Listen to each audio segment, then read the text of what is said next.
Miracles happen every day in this world. Some people might disagree, but it's true. When you focus like Forrest Gump, you can create miracles too. Forrest's childhood was filled with misfortune. Because of polio, he had to wear leg braces to walk. Plus, his IQ was below 75, so the school refused to admit him. His mother told him stories every day, encouraging him to be strong and brave, reminding him that he was no different from other kids. One day, Forrest taught a young man who was staying at their house a dance that looked a bit funny. Later, Forrest and his mom saw this young man on TV doing the same dance moves. This man was Elvis Presley, the king of rock and roll. When Forrest first took the school bus, he was rejected by his classmates for being clumsy. No one wanted to give him a seat until a little girl named Jenny invited him to sit next to her. Jenny became Forrest's first good friend. To avoid bullying from other kids, Jenny told Forrest to run. Out of fear, Forrest ran faster and faster, and that's how a miracle began. He ran onto the football field,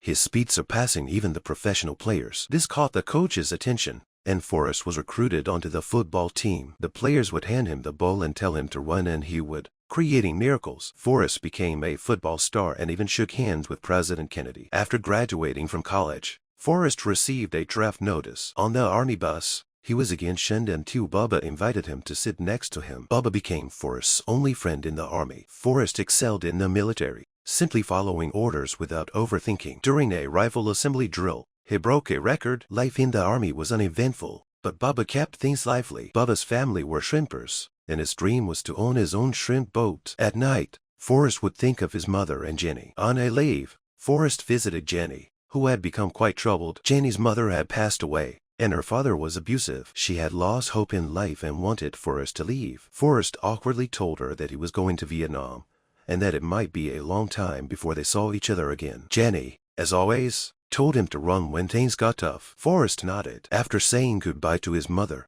Forrest went to Vietnam. The front lines were not what he expected, filled with barbecues and beer. Their main task was patrolling. One day, their unit was ambushed, and Lieutenant Dan ordered a retreat, telling everyone to run, just like Jenny had. Forrest ran without question. After a while, he realized he was alone and went back to find his friend Bubba. Along the way, he rescued several wounded soldiers, carrying them to safety. He eventually found Bubba, who was gravely injured. Bubba asked Forrest to fulfill his dream of owning a shrimp boat. Lieutenant Dan lost his legs in the battle, and Forrest received the Congressional Medal of Honor. While recovering in the hospital, Forrest discovered ping-pong. A fellow soldier taught him that the key to the game was never taking his eyes off the ball. Forrest mastered this quickly, never blinking while playing. He even learned to play with the paddles at once. When U.S.-China relations began to improve, Forrest was sent as part of a ping-pong diplomacy team, continuing to create miracles. President Nixon personally met with Forrest. He recommended that Forrest stay at the newly opened Watergate Hotel. That night, the flashlight in the office across the way disturbed Forrest's sleep. Forrest called security to check it out. The next day, President Nixon resigned due to the Watergate scandal. After his service, Forrest went to Bubba's hometown. To fulfill Bubba's dream, Forrest used all his money to buy a shrimp boat and learn how to shrimp. At first,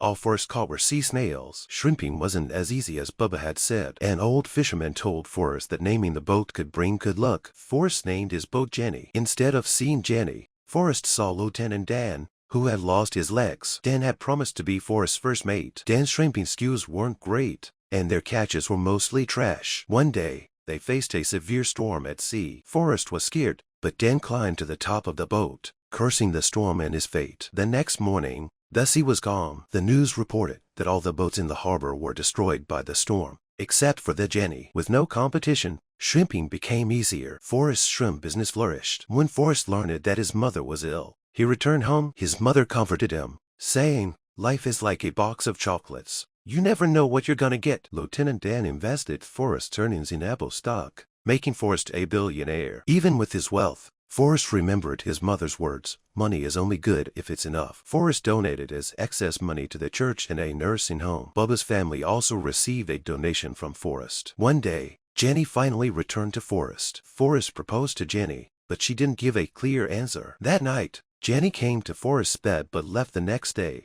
leaving behind a pair of running shoes. Forrest began a 3-year run across the country, wearing the shoes Jenny had given him. His mother had said that to move forward, you must forget the past. People couldn't believe that someone would run without a reason. Forrest's run gained media attention, and many people began following him. looking for meaning or shortcuts to success. Eventually, Forrest stopped running and decided to go home. He received a letter from Jenny. Forrest found Jenny, who showed him newspaper clippings about his run from the past 3 years. Forrest asked Jenny who the father of her child was. Jenny replied, "He's right in front of you." Jenny asked Forrest if he would marry her because she was sick. They got married in their hometown. But soon after, Jenny passed away. Jenny's life was full of misfortune, but Forrest loved her all his life. If you focus and work hard, miracles will eventually happen.